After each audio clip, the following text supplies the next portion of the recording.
এমন একটা হয়ে যাচ্ছে যে মোদি যখন বিল পাস করিয়েছে, আমি মুসলমান, আমি ভাবছি আমার বিরুদ্ধে, আর আমার কিছু সংখ্যক হিন্দু ভাই ভাবছে মুসলমানদের তাহলে মনে সত্যি টাইট করা হচ্ছে। হ্যাঁ, অবশ্যই মুসলমানদের টাইট করতে গিয়ে সংবিধানের 14 নম্বর আর্টিকেল, 15 নম্বর, 25, 26, 29, 300 কর মতো আর্টিকেল গুলোর উপরে ডাইরেক্ট আঘাত করছে। তাই আমরা একদিকে যেমন ধর্মীয় ভাবে ধর্মীয় পরিচয় আছে, সাথে সাথে আমরা সংবিধান প্রেমী মানুষ, বিজেপি নিয়ে আসা যে আইন, যে আইনের সংবিধানে আঘাত দিচ্ছে সেই আইনকে প্রত্যাহার করাতে আমরা বাধ্য করব।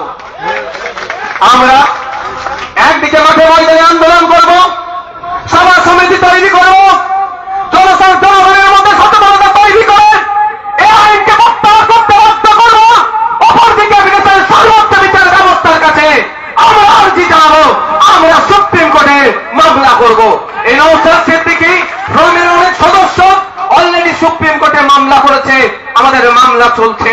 একদিকে যেমন আইনি লড়াই চলবে, অপরদিকে এই কলকাতাতে, এই ভাঙড়ে, এই ফুরফুরা শরীফে, এই বসিরহাটে গাছে যেই উঠবে তারই ভাগ্যে রাগারাগি থাকবে, সেই পাবে। আমরা যখন 20 তারিখে রাস্তায় নেমেছিলাম, হয়তো অনেকে আমরা বুঝতে পারছিলাম ক্যালকাটা পুলিশ আমাদের সাথে অসহযোগিতা করছে, এখানে আমাদের লোক পাঠিয়েছিলাম, সিভিল ড্রেসে প্রচুর পুলিশকে রেখেছে, হয়তো আমাদের উপরে আক্রমণ হতে পারে। কিন্তু আমরা নেতৃত্বরা, একদিকে ইমতিয়াজ ভাই, কামরুজ্জামান ভাই, হাটিকুল ভাই, তৌহিদ ভাই, আমাদের মাহিদারা, আরো যে সমস্ত নেতৃত্বরা আছে, সরোয়ার ভাইরা, বিশ্বজিৎ মালিক, বিশ্বজিৎ মাইতি, তাপস ব্যানার্জি, লক্ষ্মীকান্ত হাসদা, পৃথিরাজ বিশ্বাসরা একবারের জন্য ভয় পায়নি, রাস্তায় নেমেছে। ধন্য মঞ্চে আসতে চেয়েছিল, রাস্তায় পুলিশ আটকেছে, আমাদেরকে 24 ঘন্টা জেলের মধ্যে রেখেছে। কারোর সাথে দুর্ব্যবহার হয়েছে, আপনারা জানেন আমার উপরে কিভাবে হামলাও চালিয়েছে। কিন্তু আমার বলার বক্তব্য, ওই দিন যদি না আমরা রাস্তায় নামতাম, আজকের এই দিনটাকে আমরা পেতাম না। রাস্তায় নামতে হবে, রাস্তায় আমাদের পথ দেখিয়ে দেবে, কারণ দয়াতে আমরা স্বাধীনতা পাইনি।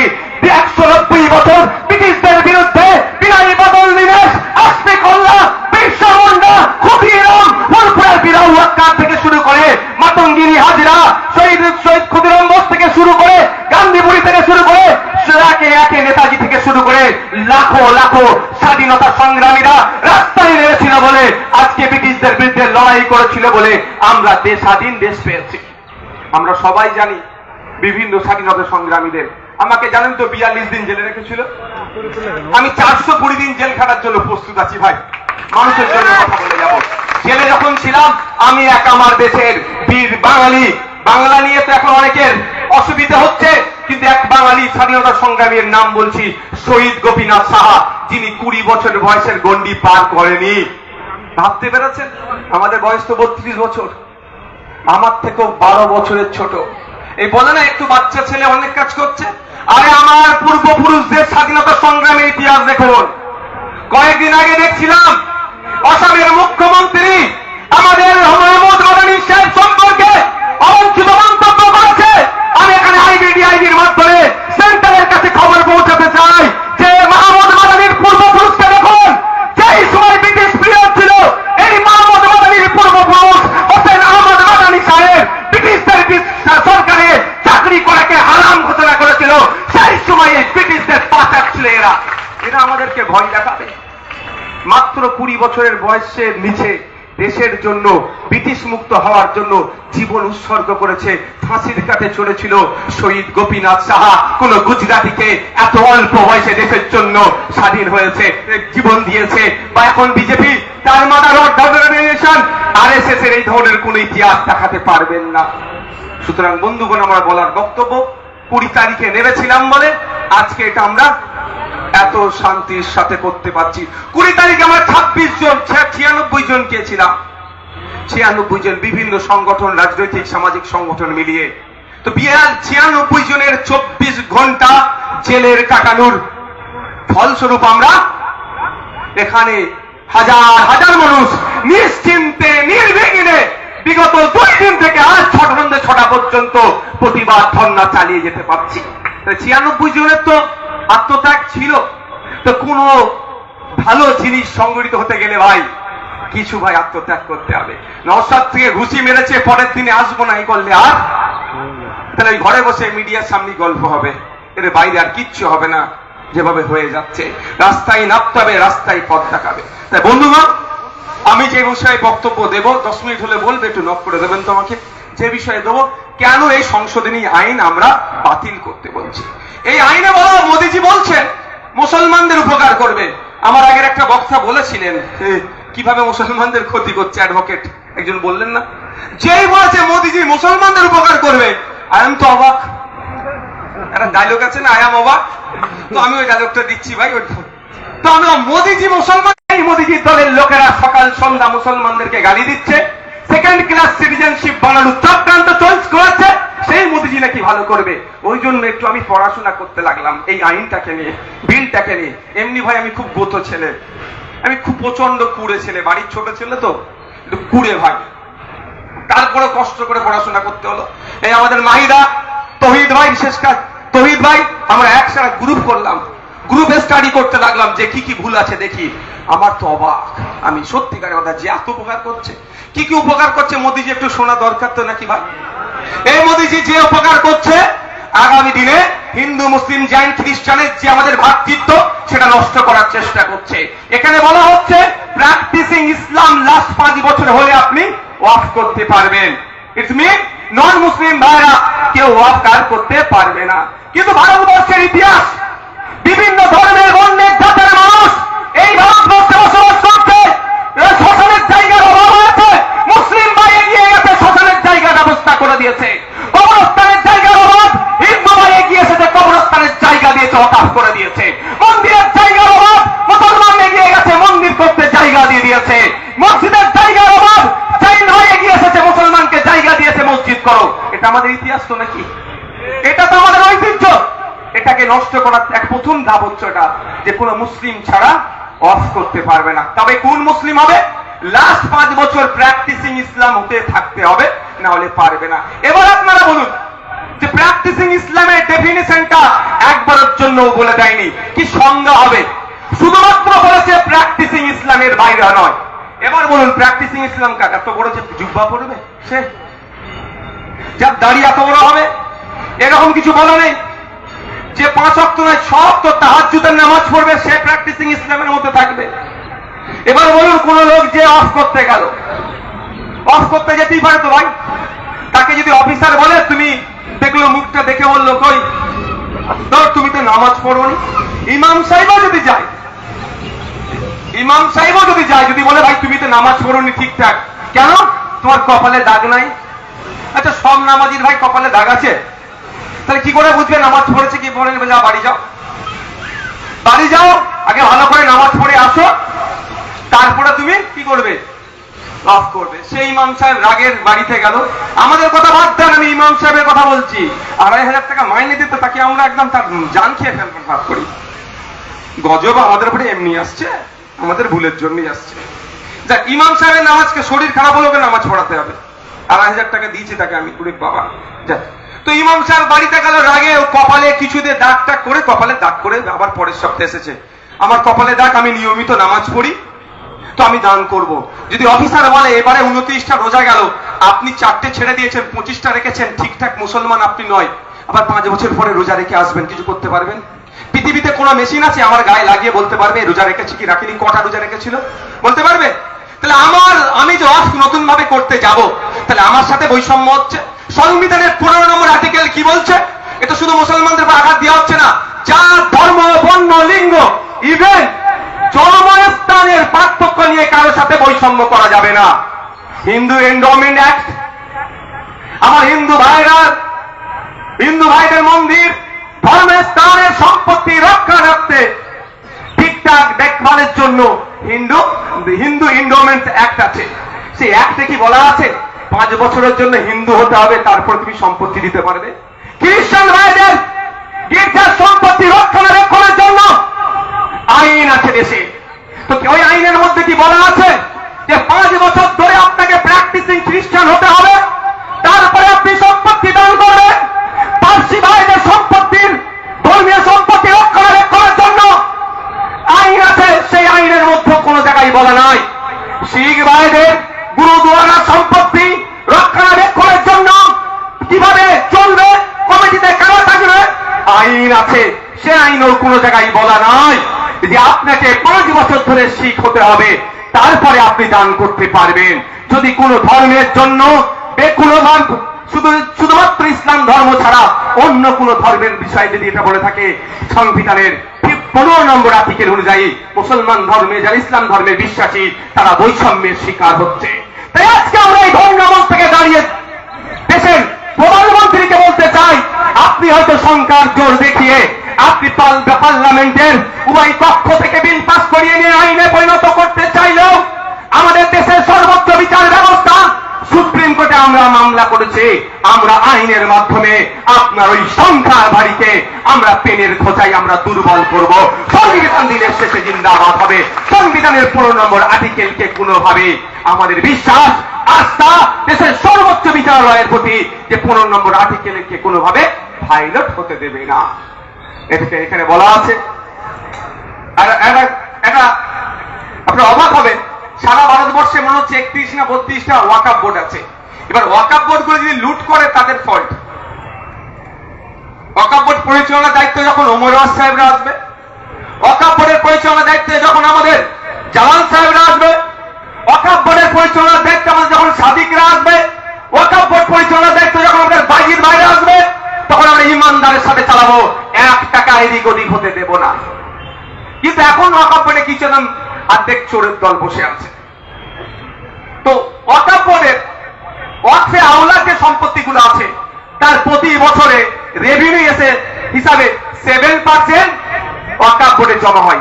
ওই 7% টাকা থেকে কি হয়, পড়াশোনার ক্ষেত্রে আগে লোনের ব্যবস্থা ছিল, বিবাহের ক্ষেত্রে, আবার বিভিন্ন সামাজিক কর্মকাণ্ডের জন্য ওয়াকফ বোর্ড দিত। সেই 7% গুলো ওয়াকফ বোর্ডে জমা হবে। মোদীজি মুসলমানদের ভালো করতে দিয়ে 7% এর পরিবর্তে 5% করছে। তাহলে দুর্বল হচ্ছে না শক্তিশালী হচ্ছে ভাই? 100 টাকায় আগে 7 টাকা জমা হতো ওয়াকফ বোর্ডে, এখন বলছে 100 টাকায় 5 টাকা জমা করো। মোদীজি যদি তাহলে 5 টাকা জমা করলে বোর্ড শক্তিশালী হবে না দুর্বল হবে? আর্থিকভাবে ক্ষতি হচ্ছে তো। মোদীজি যদি 7-এর জায়গায় 14 টাকা বলতে না, আমি মোদীজিকে শাবাশি দিতাম অন্তত, যে অন্তত একটা উনি ভালো কাজ করেছেন। এইভাবে দুর্বল করছে ওয়াকফ বোর্ডে। আগে ছিল ওয়াকফ সম্পত্তি নিয়ে দুর্নীতি করলে 2 বছর পর্যন্ত জেল হবে। মোদীজি এত ভালোবাসে আপনাদেরকে, সংখ্যালঘু মুসলমানদেরকে, আবার সংখ্যালঘু মুসলমানের মধ্যে থেকে তো আমার মায়েদেরকে নাকি আরো বেশি ভালোবাসে। আমরা কি দেখলাম, ওয়াকফ সম্পত্তি নিয়ে দুর্নীতি করলে 2 বছর পর্যন্ত জেলের যেখানে হতো সেইটা কমিয়ে মাত্র 6 মাস করে দিয়েছে। মানে কি, দুর্নীতি বাড়াও। মোদীজি সত্যিকারের অর্থে এই বিজেপি সরকার কেন্দ্রের যদি সত্যিকারের অর্থে ওয়াকফ সম্পত্তিকে রক্ষা করার চিন্তা ভাবনা থাকতো, তাহলে ঘোষণা দিত ওয়াকফ সম্পত্তির দিকে তোরা চোখ তুলে তাকাবি না। ওয়াকফ সম্পত্তি নিয়ে কেউ দুর্নীতি করলে এখন 2 বছর জেল, ওটাকে বেরিয়ে আমরা 12 বছর জেল দিব।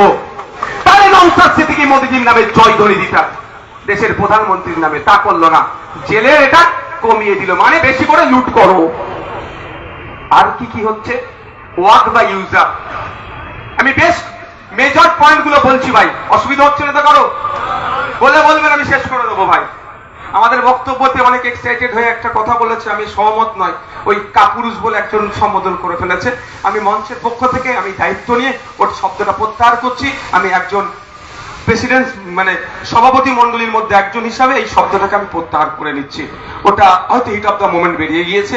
আমরা কাউকে তো যে টেস্ট করিনি কে কি, শুধু আমরা বলতে পারবো না, ওটা মেডিকেল টেস্ট হলে বলা যাবে, তা আমি ওটা বলতে পারছি না। আমি শব্দটাকে প্রত্যাহার করলাম। আরো যদি কোনো শব্দ কারো ব্যক্তিগত আঘাত পেয়ে থাকে, আমরা মঞ্চের পক্ষ থেকে প্রেসিডেন্ট যে কোটার মধ্যে থেকে আমিও একজন, আমি সেটাকে প্রত্যাহার করছি বা আমি ক্ষমা প্রার্থী। কি বলছিলাম আপনাদের কাছে, মনে আছে তো নাকি? ওয়াক বা ইউজার, সহজে যদি কি বলি, মৌখিক দান। আপনার আমার পূর্বপুরুষেরা আমাদের কিছু সম্পত্তি মৌখিক দান করে গিয়েছে। কেমন ভাবে? আপনার পাড়ায় একটা কবরস্থান আছে, এখন 200 বছর পুরাতন কবরস্থান ছিল না। কোথায় ছিল? 10টা গ্রাম পরে। শীত, গ্রীষ্ম, বর্ষাতে লাশ নিয়ে গিয়ে ওখানে দাফন করতে হতো। আপনার দাদুদেরকে আমার অনেকের দাদুরা ডেকেছে যে তোরা 10টা গ্রাম পরে যে কবর দিস, শীত, গ্রীষ্ম, বর্ষাতে অসুবিধা হয়, তাহলে আমার ওই বাঁশবাগানের ওই ধারে নদীর গাবাতে যেখানে হোক না কেন, আমার 3 বিঘে জমি কি 2 বিঘে জমি আছে, আজ থেকে আল্লাহর হস্তে গ্রামের মানুষকে দিয়ে দিলাম, তোরা এখানে কবর দিবি। এইভাবে তো চলে আসছে ভাই। একইভাবে মসজিদ, আপনাদের বলে রাখি, আমি কদিন আগে হরিপালে একটা ওয়াকাফ সম্পত্তির ঝামেলাতে গিয়েছিলাম, আপনারা জানেন তো।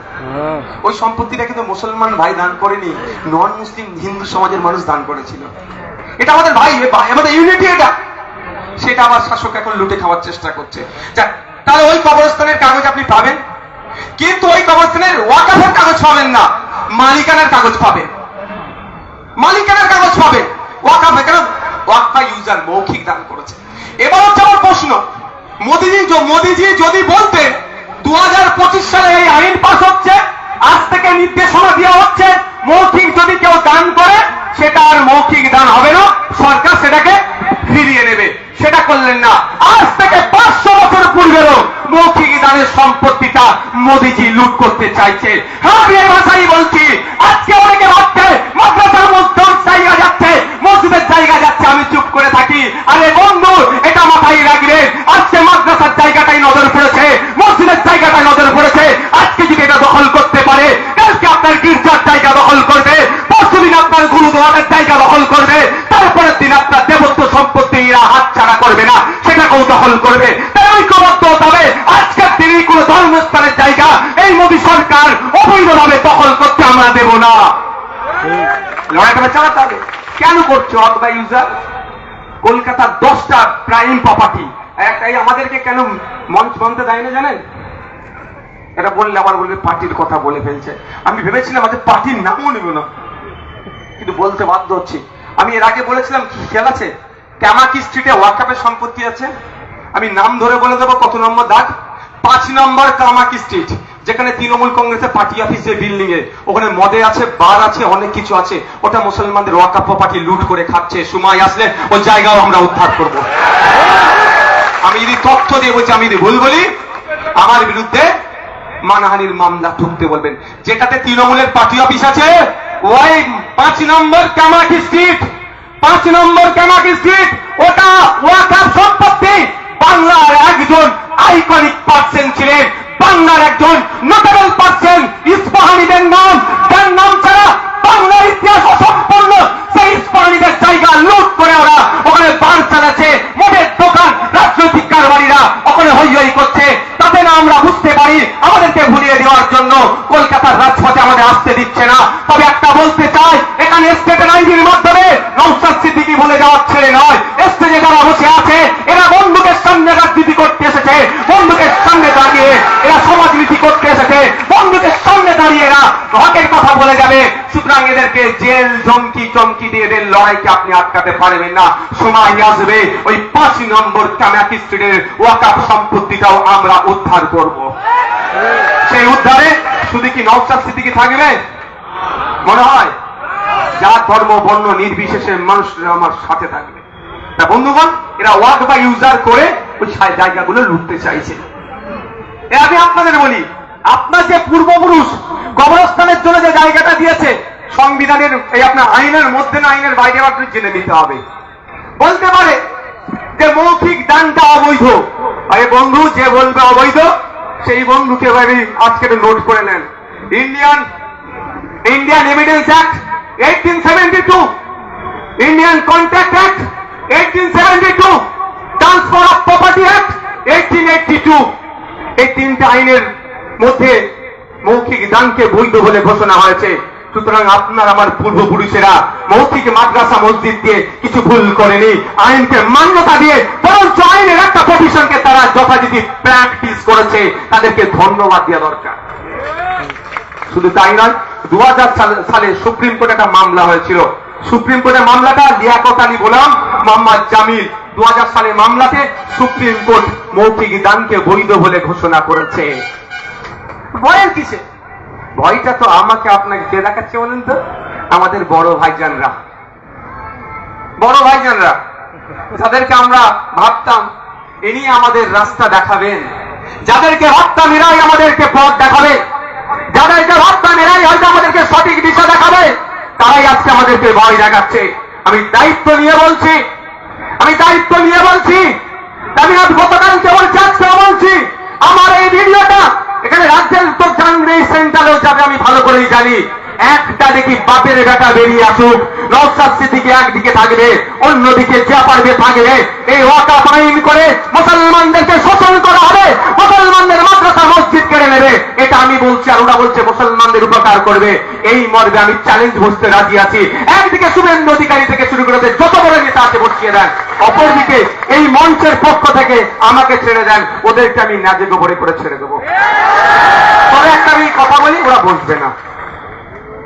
ওরা ভাড়া করে লোক নিয়ে যে ওয়াকাফে ডিবেট করবে, পারবে আমাদের আলমগীর সাহেবের সামনে বসতে, পারবে আমাদের মির্জা নুরুল হাসান সাহেবের সামনে বসতে।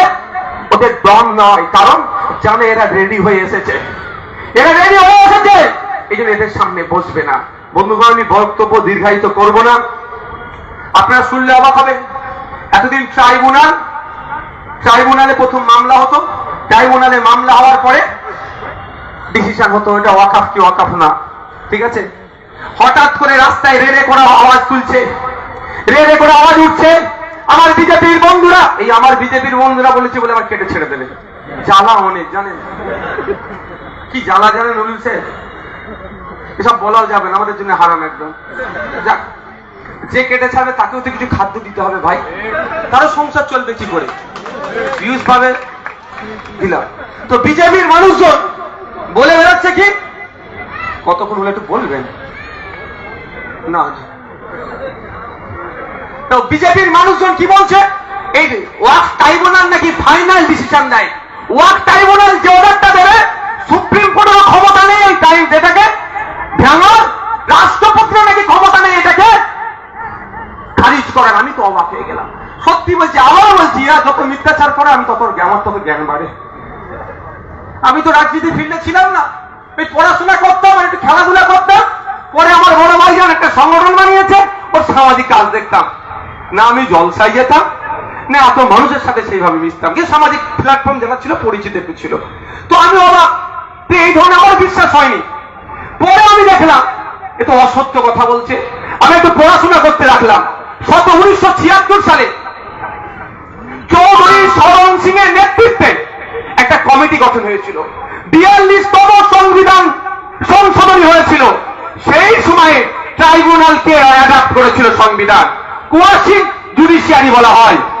কারণ কোর্টের উপরে ডাইরেক্ট এত চাপের জন্য এখানে অ্যাডভোকেট আছে প্রায় পশ্চিম বাংলায় ভারতবর্ষে 14 রকম ট্রাইব্যুনাল আছে, তার মধ্যে একটা ট্রাইব্যুনাল ওয়াকফ ট্রাইব্যুনাল। এবার ওয়াকফ ট্রাইব্যুনাল আপনি গেলেন, আপনি বলছেন আপনার, আমি বলছি আমার, আবার ওয়াকফ বোর্ড বলছে আমার, একটা তো ডিসিশন হবে। এই ডিসিশন যেটা হবে এটা কি ফাইনাল? বিজেপি বলছে এটা ফাইনাল, সুপ্রিম কোর্টে গেলেও নাকি এটা খারিজ হবে না। কিন্তু আমি সংবিধানের 226 কে দেখুন, আর্টিকেল 226 এ বলা হচ্ছে ট্রাইব্যুনালে যদি আপনি মনে হয় আপনার অর্ডারটা মনোভূত হইল না, সিঙ্গেল বেঞ্চে যান হাইকোর্টে, সিঙ্গেল বেঞ্চের অর্ডার যদি না মনোভূত হয় ডিভিশন বেঞ্চে যান, ডিভিশন বেঞ্চের অর্ডারটা যদি না মনোভূত হয় আপনার প্রভিশন আছে, আপনি you can go supreme court. কিন্তু এই মিথ্যাবাদী দলেরা, জ্যোতিবাবুর ভাষায় এই বড় দলেরা মিথ্যাচার করছে। কেমন যে তোমার মন্দিরের সামনে যদি ওয়াকফ বোর্ড বলে এটা মন্দিরে, তো ওয়াকফ বোর্ডের হয়ে যাবে। তোমার বাড়ির সামনে যদি ওয়াকফ বোর্ড বলে এটা ওয়াকফের, তো তোমার হয়ে যাবে। এই ধর্মতলা এখানে দাঁড়িয়ে যদি আমি বলি এটা ওয়াকফের, এটা নাকি ওয়াকফের হয়ে যাবে। আবার মিথ্যাচার করছে আমার পশ্চিম বাংলার তৃণমূলের বন্ধুর, আমাদের এমপি ভাই, আমাদের এমপি শ্রীরামপুরের 10-20 জন নাকি এক জায়গায় নামাজ পড়লে সেটা ওয়াকফের হয়ে যাবে। এখানে মুফতি সাহেবরা তো আছেন, এই তো আছেন আমাদের মুফতি সাহেব, অনেক মুফতি সাহেব আছেন, ইসলামিক স্কলাররা আছেন, এরকম কোন প্রভিশন আছে? ইসলামে এই ধরনের প্রভিশন নাই। কিন্তু তৃণমূলের বন্ধু আগুনে ঘি ঢালছে, এটা বুঝতে হবে আমাদের। এই বিষয়টা নিয়ে বিধানসভার মধ্যে ডিবেট হয়েছিল। মমতা ব্যানার্জি কত সূক্ষ্ম চাতুর, মানে আপনারা চালাকি করতে দেখুন। যখন আইন ছিল, আইন হয়নি, যখন বিল, তখন বিধানসভায় রেজুলেশন পাস করেছে। এখন আইন হয়ে গেছে, এখন আর রেজুলেশন পাস করছে না। তো ডিবেটে ওই বিষয়টা তুলেছিল, আমি সেটাকে খণ্ডন করেছিলাম। বন্ধুগণ, আমাদের ওয়াকফ ট্রাইব্যুনালে আপনি অবাক হবেন আপনারা, 14টা যে ট্রাইব্যুনাল আছে, 13টি ট্রাইব্যুনালের নিজস্ব কিছু আইন কানুন আছে। একমাত্র ওয়াকফ ট্রাইব্যুনাল নিজে, এই আমাদের বসু বাবু বসু, হ্যাঁ বাবা উপরে আসেন, উপরে আসেন, উপরে আসেন, টাইম নষ্ট করবেন না, আর তাতে চলে আসেন উপরে। তো ওয়াকফ ট্রাইব্যুনালের নিজস্ব কোনো কোড নাই। সিভিল প্রসিডিওর যেভাবে চলে সেম সিভিল প্রসিডিওরকে ওয়াকফ ট্রাইব্যুনাল অ্যাডাপ্ট করছে, কিন্তু মিথ্যাচার হচ্ছে। এই মিথ্যাচারের কোনো আপনারা ভীতস্ত হবেন না। একটা শেষ কথা বলে আমি সমাপ্ত করব। বলছে নাকি যেখানে দাঁড়াবে সেখানেই ওয়াকফের হয়ে যাবে। এই মুহূর্তে পশ্চিম বাংলায় ওয়াকফ প্রপার্টি কত জানেন? সুদর্শন বোস মহাশয়কে একটু বসতে দিন না। সুদর্শন বাবু আসুন। ওয়াকফ পশ্চিমবঙ্গ 1,43,360 একর। আমি আমার নানি দাদির গল্প শোনাচ্ছি না, যদি আমার নানি দাদির গল্প শোনালেও কাজ হবে, আমি শোনাচ্ছি না। এখানে আমি ওয়েস্ট বেঙ্গলের ওয়াকফ বোর্ডের দেওয়া তথ্য অনুযায়ী বলছি, পশ্চিমবাংলায় 1,43,360 একর সম্পত্তি হচ্ছে ওয়াকফের। তারপরেই আমাদের প্রশ্ন ছিল, এই মঞ্চের একজন গুরুত্বপূর্ণ সদস্য মাস্টার তৌহিদ আহমেদ খানের আরটিআই, আমার কাছে তার কপি আছে, আমাদের তৌহিদটা আরটিআই করেছিল। তারপরের কোশ্চেন ছিল যে কত একর সম্পত্তি, 3 নম্বর কোশ্চেনে, যে বেহাত হয়ে আছে। সেই তথ্য হচ্ছে 25,287 একর, প্রায় 75 থেকে 80,000 বিঘা সম্পত্তি বেহাত হয়ে আছে। কিন্তু আমার এত ক্ষমতা, আমি যেখানে দাঁড়াবো সেটা আমার হয়ে যাবে। আমি আমার মানে ওয়াকফ বোর্ডকে বলছি, ওয়াকফ বোর্ড যেখানে দাঁড়াবে সেটা ওয়াকফের হয়ে যাবে। আর আমার নিজের 80,000 বিঘা সম্পত্তি আমি উদ্ধার করতে পারিনি। ওয়াকফ ট্রাইব্যুনালকে গিয়ে বলছি, মাই লর্ড, এই কলকাতার ওই পার্ক স্ট্রিটে, ওই জায়গাটার নাম কি গো, কামাক স্ট্রিটে আমার সম্পত্তি দখল করে নিয়েছে, তুমি একটু অর্ডার করো না যাতে আমি দখল মুক্ত হয়ে আমি পাই। সেখানেও আমি পাচ্ছি না। আমি কলকাতা হাইকোর্টে যাচ্ছি, আমি ভোট, আমি কলকাতা হাইকোর্টে গিয়ে বলছি, মাই লর্ড, পার্ক স্ট্রিটে আমার সম্পত্তি দখল করে রেখেছে, যেখানে 1 কাঠার দাম 5 কোটি টাকা, যেখানে 1 কাঠার দাম 10 কোটি টাকা, এই ধরনের ভ্যালুয়েবল প্রপার্টি দখল করে রেখেছে। তুমি একটু অর্ডার করে দাও না যাতে আমি আমার সম্পত্তি ফিরে পাই। তাও আমি পাচ্ছি না। আমি বাধ্য হয়ে সুপ্রিম কোর্টে যাচ্ছি, সুপ্রিম কোর্টে গিয়ে বলছি, মাই লর্ড, আমার সম্পত্তি বেদখল হয়ে আছে, 80,000 বিঘা সম্পত্তি আমার এখনো পাচ্ছি না, তুমি একটু অর্ডার করো যাতে আমি পেয়ে যাই। কিন্তু তারিখ পে তারিখ আমি উদ্ধার করতে পারছি না। আমার এত ক্ষমতা এদিকে, আমি যেখানেই দাঁড়াবো সেটাই আমার হয়ে যাবে। এসব ছাবলামো বন্ধ করতে বলুন। দম থাকলে বিজেপির নেতাদের বলুন, নওশাদ সিদ্দিকীর সামনে বসে ওয়াকফ ভালো না খারাপ সেটাকে প্রমাণ কর, তারপরে জানিয়ে দিবি। বন্ধুগণ, আমি বক্তব্য দীর্ঘায়িত করব না, তবে মনে রাখবেন ওয়াকফ বা ইউজার আর একটা খাতারনাক আরেকটা আছে, ইন্ডিয়ান লিমিটেশন অ্যাক্ট 1963-তে আইনের বিশেষজ্ঞরা আছে। কোন জায়গায় 10 বছর না 12 বছর, ভাই 12 বছর কোন যদি পাবলিক প্রপার্টিতে কেউ বসে পড়ে, সেটা তার তুলতে পারবেন না। কাগজে কলমে মালিক না হলেও সত্তার মালিক হয়ে গেল। এটা ইন্ডিয়ান লিমিটেশন অফ অ্যাক্ট 1963। কিন্তু আজ পর্যন্ত শুধুমাত্র ওয়াকফ ছাড়া কোন ধর্মীয় সম্পত্তির ক্ষেত্রে লিমিটেশন অ্যাক্ট প্রযোজ্য ছিল না। ইভেন প্রিন্সিপাল অ্যাক্ট 1995 ওয়াকফের 107 নম্বর